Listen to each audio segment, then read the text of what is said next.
Greetings YouTube, Pipe here. This will be a video response to Alan Sarkisian's question.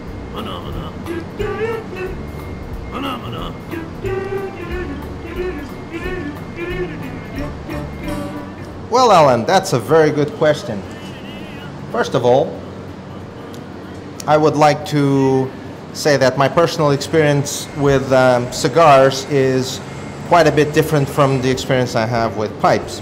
Cigars to me are very heavy, very full, almost bordering the aggressive on my tongue, but once in a while they go down like a treat. And that applies to both the expensive stuff like the Cohibas or the more cheap stuff that I get anywhere, you know, just some machine-made cigars, which for some reason I do fancy quite a bit. Now, when it comes to pipes, everything is a lot more mute, a lot more shy. It's all about nuances, nothing too much in your face. The good thing about a cigar and a pipe is a cigar, you explore that cigar for say half an hour or whatever, and when you finish, that's it. That was it. That was the cigar.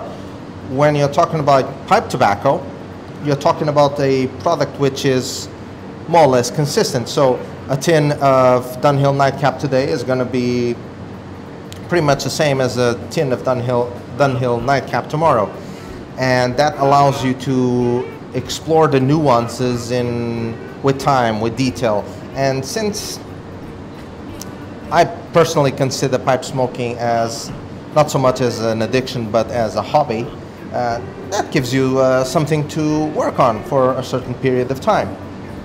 It's not a quick fix. It's not a quick experience. Now, the first thing I do when I'm trying new tobaccos is to match a pipe to a tobacco and leave that combination going for a number of days. That allows me to sip and taste the tobacco slower and take my mental notes on what I think about it, what I taste in it. Plus, the more you smoke the tobacco in the pipe, the more that pipe gains the flavors of the tobacco itself and loses the flavors of previous tobaccos. As a rule of thumb, if I'm talking English tobaccos, I always smoke it in pipes that I set aside for English only. I don't mix English with aromatics, and if I mix anything with Virginias or Navy Flakes, because the flavors and the nuances are so delicate, I'll ruin them as well. So usually I divide my pipes into aromatics, Virginias, Burleys, and then the Latakias / Englishes, Orientals. I don't think there's much more to it. Something else that I try to do as a hobbyist is to try to get my hands and to smoke and to experience as many tobaccos as I can. And of course, as a pipe addict, I try to have as many pipes as I can. That's kind of an excuse, but it works for me.